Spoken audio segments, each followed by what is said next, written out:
voltamos a falar sobre saúde, né? Chegamos aí ao mês rosa. Outubro é o mês de conscientização sobre o câncer de mama, a primeira causa de morte por câncer em mulheres no Brasil. E para falar mais sobre a doença e a importância, né, da prevenção, a gente recebe aqui no estúdio a ginecologista Flávia Mambrini. Seja muito bem-vinda, doutora. Muito obrigada, Roberta. Um prazer estar aqui com vocês e poder estar compartilhando, né, um pouco sobre esse assunto tão importante. De fato, falando em importância, eu queria que você já começasse então falando da importância, né, dessa campanha do Outubro Rosa, porque a gente sabe, né, nós mulheres sabemos para que ela serve. Sim. Mas qual que é a importância de conscientizar todos?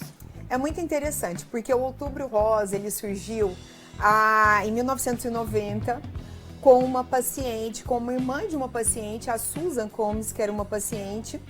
Ela faleceu com 36 anos e a partir dali a irmã, a Nancy, ela falou, olha, eu quero conscientizar o mundo sobre a importância da detecção precoce do câncer de mama, que no caso da irmã não foi desse jeito. E aí, numa primeira corrida, ela colocou os lacinhos cor-de-rosa, que é o símbolo até hoje, usando sobre isso. Mas a maior importância, gente, realmente é isso, Roberta, é você conscientizar, você detectar. Quando a gente detecta um câncer de mama precocemente, ele tem uma cura, ele tem uma chance de sobrevida muito alta. Quanto mais avançado esse tumor estiver, pior a sobrevida, né? Então hoje em câncer a gente não tem como a gente falar em uma prevenção totalmente. Você, nossa, vou fazer isso e eu nunca vou ter. Isso ainda não existe. Mas a detecção precoce, sim, e ela vai salvar muitas vidas. A gente fala aí, né, sobre essa questão de prevenção que você mencionou agora. Não existe uma chance de você prevenir 100%, mas alguns hábitos de vida, assim, ajudam a tentar, pelo menos, evitar esse problema, essa doença? A evitar não, mas a minimizar, tá? O primeiro é a obesidade. Então, a obesidade, ela tem um fator, ela é muito correlacionada principalmente com o aumento do estrogênio, da predominância estrogênica. E a gente sabe que o estrogênio, ele tem um fator de risco diretamente ligado ao câncer de mama. Então, primeiro seria a obesidade, a gente fazer uma alimentação mais limpa, uma alimentação mais saudável, né? Tirar mais os industrializados, já vai te ajudar muito. O segundo fator é o consumo de álcool. Olha só. Né? Então, o consumo de álcool, principalmente diário, a gente tem um estudo que ele mostra pra gente que uma mulher que consome uma taça de vinho todos os dias, né, gente? Aí vamos combinar que já tá um pouco demais. Ao longo prazo, ela equipara o risco de uma mulher que está usando pílula anticoncepcional a longo prazo. Né? Então, o dano é muito. É muito, né? É muito. A atividade física, ele vai ajudar. Então, a gente tem... Agora, tem alguns fatores que não são mutáveis, né? Como a parte genética. Lembrando, gente, que o GEM, ele vai acometer em torno de 10% das mulheres que vão ter o câncer de mama, tá? Então, principalmente se você tem uma mãe que teve um câncer de mama, irmã que teve um câncer de mama, a gente sabe que tem uma chance maior de você ter uma mutação. E o teste genético, ele entra nesses casos, tá? Então, quando a gente faz um teste genético, hoje a gente fala, tá bom, mas eu vou fazer um teste genético, eu vou fazer o que com esse resultado?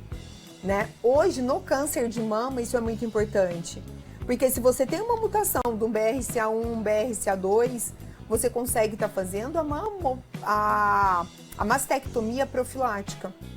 Então, aí sim você evita. Se antecipa Você se antecipa, com certeza. Você comentou aí, né, alguns fatores de risco. No caso, o cigarro também entra nessa lista? Também entra, tá? Ele também entra, ele entra ali comparado com o álcool.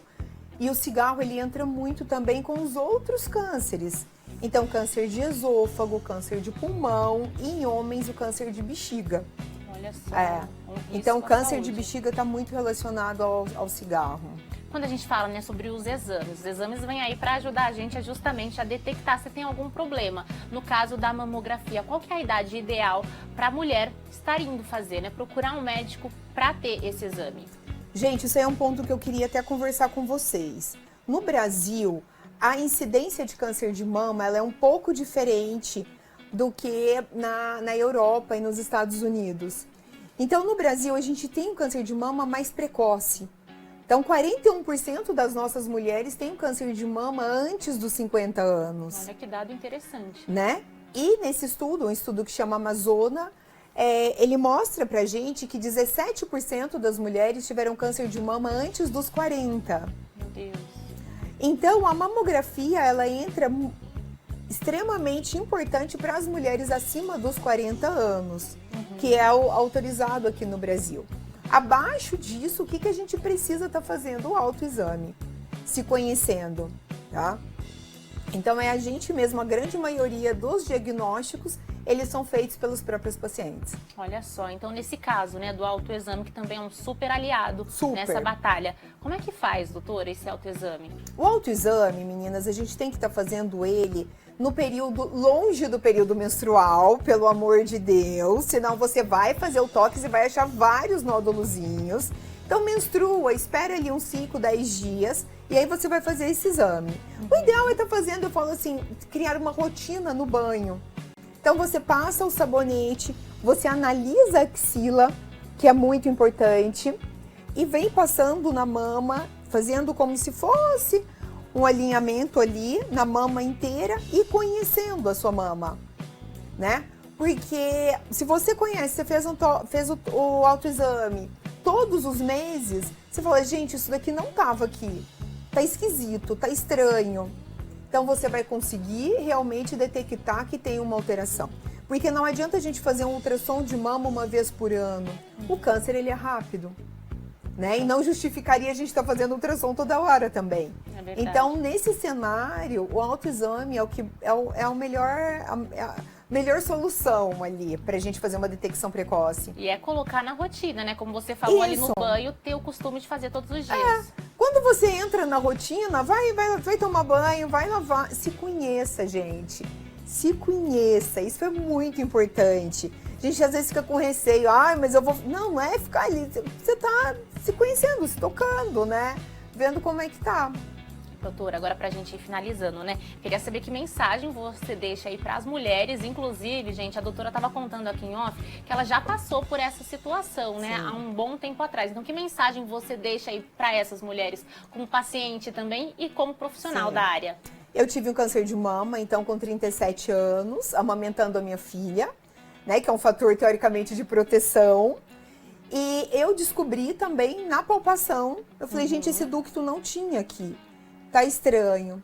Então, o meu maior recado é, gente, o câncer de mama, ele pode ser curado, ele tem tratamento, desde que a gente faça um diagnóstico precoce. Então, não pulem exames. Se você tem mais de 40 anos, faça todos os anos a mamografia. Se você tem menos de 40 anos, não pare de fazer o autoexame. As mulheres acima também de 40 precisam estar fazendo. Entender que tem sim o que ser feito. Quem está passando por essa situação agora, não perca a esperança, sabe? Às vezes Deus nos molda, Deus nos leva a algum lugar, Ele nos leva ao deserto, né?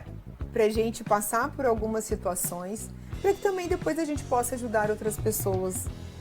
Então não perca as esperanças, fique firme, que vai passar. Tá? É um tratamento, ele vai passar. Por isso a importância de descobrir o mais antes possível, né? Para que a doença não avance. Agora, antes que a gente terminar, na verdade, vou puxar uma outra perguntinha aqui, né? Você comentou aí sobre essa questão do medo, né? Desse processo. Como é que é lidar com esse medo e qual que é a importância desse tratamento psicológico também, né? Um acompanhamento durante essa fase, doutora? É super importante, né, gente? Porque eu acho que a hora que você descobre um câncer, independente de qual seja, aquela situação que a gente tem é como se o chão abrisse e falou, nossa, meu mundo acabou. Né? E não é assim. Hoje em dia a gente tem muitos tratamentos, mesmo para quem descobre um câncer mais tardio, a gente tem muito tratamento paliativo. Hoje, o câncer ali um pouco mais avançado, né? A gente fala que tem um tratamento, também é um tratamento mais crônico, mas ele existe.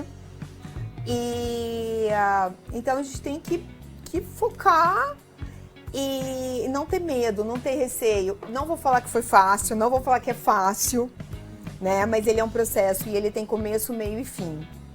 Então a gente foca nisso e você se doa pro tratamento naquele período. Fala, é a minha cura, é o importante, né? Então faça o que tem que ser feito. Não pode perder aí as esperanças. Não pode perder as esperanças de forma alguma. Doutora, obrigada pela participação, foi um prazer ter você aqui hoje. Prazer todo meu. Onde é que o pessoal te encontra nas redes sociais? Olha, no YouTube, o meu canal é Flávia Mambrini, no Instagram é DRA Flávia Mambrini, tem no TikTok também, então a gente está em todas as redes. Então é só procurar aí Flávia Mambrini que encontra. Que encontra, com certeza. Obrigada pela participação. Obrigado eu.